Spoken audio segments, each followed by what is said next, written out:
This year, Johnson University is participating in the Global Giving Tuesday movement. This new initiative seeks to foster generosity through charitable giving on the Tuesday that follows Thanksgiving. Our focus this year is on students who are the very first in their families to attend college.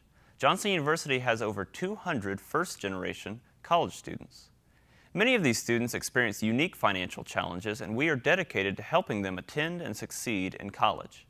This Giving Tuesday, we invite you to donate to our First-Generation College Student Scholarship Fund. These first-generation college students are dedicated, hardworking, and passionate about the kingdom. With your help, their dreams to serve others can become a reality. We invite you to hear their stories. I was involved in a program called Yoke when I was in 7th grade, and my leaders always talked about they went to Johnson and this Johnson University. Sounds like a fun school. They love it. So when I went to get my driver's license, I saw this sign that said Johnson University, and I told my mom, I'm like, look, Mom, that's where I want to go to school. When my senior year came, I had a whole bunch of influences at my school, like my principal and my guidance counselors, who were really pushing me to go to college. And then I remembered about seeing the Johnson sign. I'm like, oh, Johnson's close to home.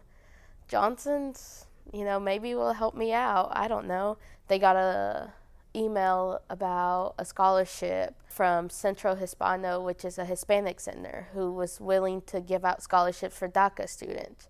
So I applied and I got accepted, and I got accepted through that scholarship through the Hispanic Center, but that still wasn't enough. How am I going to get to pay for school? I can't get any federal help or anything. And my Young Life leader texted me and said, hey, are you still considering Johnson as a school? I said, yeah, I think so. She's like, well, I met a guy. He wants to meet you. Can I pick you up and take you next week? I'm like, okay. So I came to campus and I met with Kenny Woodhall. Everyone was so friendly, and it's like, at that point I knew I wanted to be here. Realized that they were trying to get me here too. Crazy, right? What God can do. Try to rely on God, but also having a family who's not Christian wasn't the best either, because they would be like, you don't need college. They have businesses, so they're like, I didn't go to college. I'm successful. You can just work with me, because I would say if I would not have my high school principal who pushed me to be here, I would have listened to my family. Don't let others tell you you're not good enough, because you are.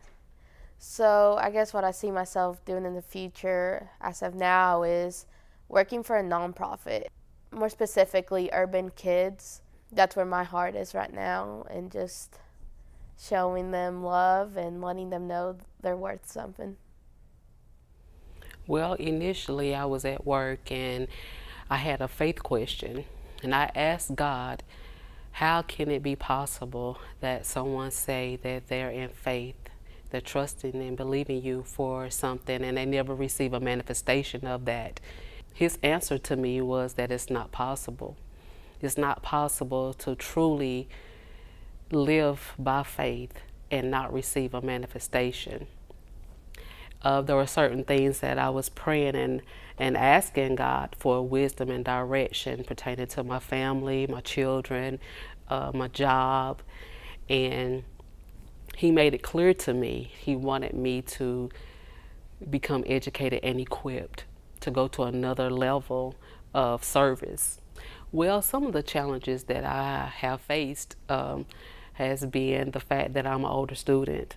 I'm 47 years old, and it had been over 30 years since I had been in school. I sat down with my mentor, which is my pastor, and asked him, what am I supposed to be truly good at? Am I supposed to be good at being a mom or being a student? What is the balance? And he said, well, with God's help and His ability, you have been graced to be good at both. I rearranged my schedule, and I thank God for giving me His ability to recall, recite, and communicate in an effective way that will bring honor and glory to Him. My main purpose and goal is to do what He has called me to do, and go back and be an encouragement to young women, young mothers particularly, who feel that they can't go back to school, cannot complete their degree, even if they are single, even if they do have children, to encourage them to know that they can do all things through Jesus Christ who strengthens them. And there is help available. There are people that God has instructed to be a blessing to those individuals that want to be faithful and obedient to complete and do the Great Commission. So I really believe that with everything in me.